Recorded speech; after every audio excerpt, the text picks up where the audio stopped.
साल 2022 की बात है जब आईएनएस विक्रांत पर भारतीय नौसेना के नए ध्वज का अनावरण किया गया था। अब ये कोई आम बदलाव नहीं था, ये सीधे तौर पर छत्रपति शिवाजी महाराज की उस महान और दूरदर्शी विरासत को एक ट्रिब्यूट था जिसने भारतीय समुद्री इतिहास की दिशा ही बदल दी। आज के इस विस्तृत विश्लेषण में हम ठीक इसी बात पर चर्चा करने वाले हैं। हम देखेंगे कि कैसे 17वीं सदी में तैयार किया गया एक नौसैनिक ढांचा आज के इस आधुनिक दौर की भू-राजनीतिक रणनीतियों के लिए भी एकदम सटीक ब्लूप्रिंट साबित होता है। तो चलिए बिना किसी देरी के शुरू करते हैं। अब सबसे पहले जरा इस विरोधाभास के बारे में सोचिए। एक ऐसा साम्राज्य जिसकी पूरी ताकत, जिसका पूरा युद्ध कौशल सिर्फ जमीन और सह्याद्री के पहाड़ों तक सीमित था, उसने अचानक उन ताकतों को कैसे चुनौती दे दी जिनका पीढ़ियों से महासागरों पर राज था। मतलब यह सच में किसी डेविड बनाम गोलियत वाली कहानी जैसा है। एक तरफ असीमित संसाधनों वाले दिग्गज और दूसरी तरफ एक ऐसा राज्य जो समुद्र की लहरों पर अपना पहला कदम रख रहा था। भाग 1, 17वीं शताब्दी का तटीय खतरा। इस पूरी स्थिति को समझने के लिए हमें 17वीं सदी के भारत के पश्चिमी तट पर चलना होगा। देखिए, शुरुआत में मराठों के सामने जो चुनौतियां थीं वो छोटी-मोटी नहीं थीं। उनके सामने 3 बहुत ही खतरनाक समुद्री ताकतें खड़ी थीं। पुर्तगाली, जिनके पास विशाल गैलियन जहाज थे और गोवा से लेकर मुंबई तक उनके मजबूत ठिकाने थे। फिर थे जंजीरा के सिद्दी, जिन्हें मुगलों का पूरा बैकअप मिला हुआ था और उनके गलबत जहाज़ों का बेड़ा सच में खौफनाक था। और हाँ, ब्रिटिश ईस्ट इंडिया कंपनी भी पीछे नहीं थी। वो फ्रिगेट और स्लूप जैसे तेज जहाज़ों के साथ समंदर पर अपनी पकड़ मजबूत कर रही थी। अगर आप इन दोनों की तुलना करें तो फर्क बिल्कुल साफ नजर आता है। एक तरफ यूरोपीय और सिद्धी बेड़े हैं, विशाल जहाज, अथाह पैसा, भारी तोपें और खुले समंदर पर उनका पूरा कंट्रोल। और दूसरी तरफ प्रारंभिक मराठा साम्राज्य, मुख्य रूप से एक जमीनी सेना जिनकी लंबी तटरेखा पूरी तरह से असुरक्षित थी। समंदर पर उनकी कोई मौजूदगी नहीं थी। ये शक्ति का एक ऐसा असंतुलन था जो किसी को भी डरा सकता था। भाग 2, मराठा नौसेना का निर्माण। शिवाजी महाराज इस बात को बहुत अच्छी तरह समझ गए थे कि अगर स्वराज्य की रक्षा करनी है तो अपनी खुद की नौसेना बनानी ही होगी। और सबसे दिलचस्प बात यह है कि उन्होंने यूरोपीय जहाज़ों की अंधी नकल नहीं की। उन्होंने बिल्कुल शुरुआत से एक व्यवस्थित ढांचा खड़ा किया। पहला बड़ा कदम था 1657 में कल्याण भिवंडी पर कब्जा, जिससे उन्हें जहाज बनाने का एक बेस मिल गया।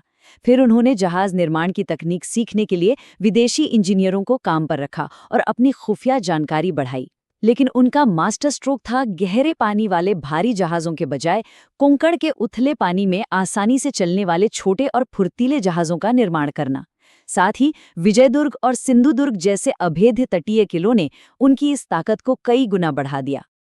और यहीं पर एंट्री होती है उनकी सबसे शानदार रणनीति की, जिसे हम गनीम कावा कहते हैं। ये कोई आमने सामने की पारंपरिक लड़ाई नहीं थी, ये एक समुद्री छापामार युद्ध था।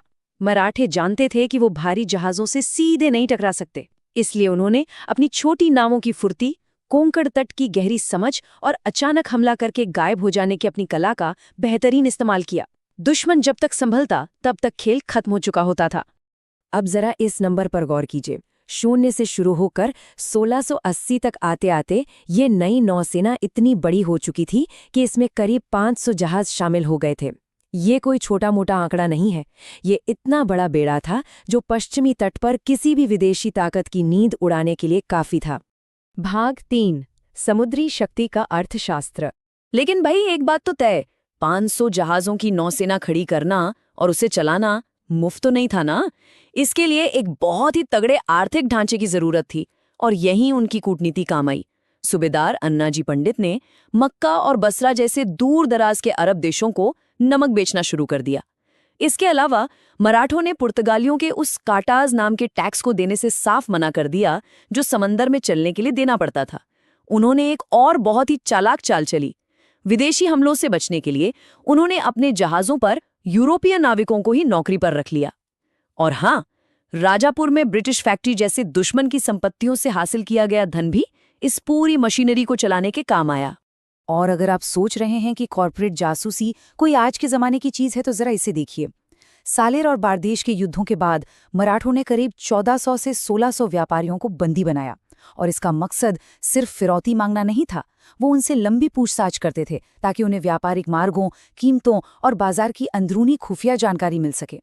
मतलब जानकारी ही असली ताकत थी और वो इसे बखूबी जानते थे। भाग 4 खांदेरी का रण संग्राम। चलिए अब देखते हैं कि ये पूरा मामला कैसे एक बेहद तनावपूर्ण मोड़ पर पहुंच गया। बात है मुंबई के प्रवेश द्वार पर स्थित एक छोटे से द्वीप खांदेरी की। ये एक ऐसा पॉइंट था जहां आर्थिक और सैन्य रणनीतियां आपस में बुरी तरह टकराईं। अप्रैल 1672 में मराठों ने वहां किलेबंदी की कोशिश की, पर बात नहीं बनी। लेकिन अगस्त 1669 में गेम बदल गया। 300 सैनिक और 300 मजदूर रातों रात वहां भेज दिए गए। सितंबर आते आते एडमिरल माइनाक भंडारी ने उस द्वीप पर अपना पूरा कंट्रोल कर लिया। इसके ठीक बाद अक्टूबर में अंग्रेजों के साथ एक भयंकर युद्ध हुआ और फिर इस शतरंज के खेल में एक नई चाल चली गई।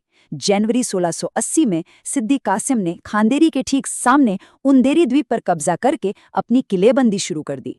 इस लड़ाई के दौरान जमीनी स्तर पर जो कुछ हो रहा था वो किसी थ्रिलर फिल्म से कम नहीं है। भारी ब्रिटिश जहाज़ों ने उस छोटे से द्वीप को चारों तरफ से घेर लिया था, लेकिन एडमिरल दौलत खान और माइनाक भंडारी ने हार नहीं मानी। वो आधी रात के घने अंधेरे में अपनी छोटी छोटी नाव में रसद और हथियार लेकर उस नाकाबंदी को चकमा दे जाते थे। उन्हें कवर देने के लिए मुख्य भूमि से लगातार तोपें दागी जाती थीं, और सबसे हैरानी की बात, उस द्वीप पर फंसे सैनिक सिर्फ चावल और नमक खाकर कई दिनों तक डटे रहे। अब जो बात इस पूरी कहानी को सबसे ज्यादा प्रामाणिक बनाती है वो है खुद दुश्मनों द्वारा लिखी गई ये रिपोर्ट। ये एक ब्रिटिश अधिकारी रिचर्ड कैंगविन का आधिकारिक पत्र है। वो खुद मान रहा है कि मराठा सेना के पास बस मुट्ठी भर बारूद और बेहद सीमित संसाधन थे, सिर्फ 560 लोग। लेकिन उस छोटी सी टुकड़ी ने अंग्रेजों और सिद्धियों के विशाल बेड़े के सामने जिस तरह का जज्बा दिखाया, वो सैन्य इतिहास में सच में अकल्पनीय है। भाग 5 एक स्थायी समुद्री विरासत। तो ये सब जानकर हम आज क्या सीख सकते हैं? देखिए, ये 17वीं सदी का इतिहास कोई बीती हुई बात नहीं है। आज की ग्लोबल जियोपॉलिटिक्स को देखिए। 17वीं सदी में खांदेरी द्वीप पर कब्जा करना कोई जमीन की भूख नहीं थी, वो एक नौसैनिक चोक पॉइंट बनाने की सोची समझी रणनीति थी ताकि मुंबई को ब्लॉक किया जा सके। और आज क्या हो रहा है?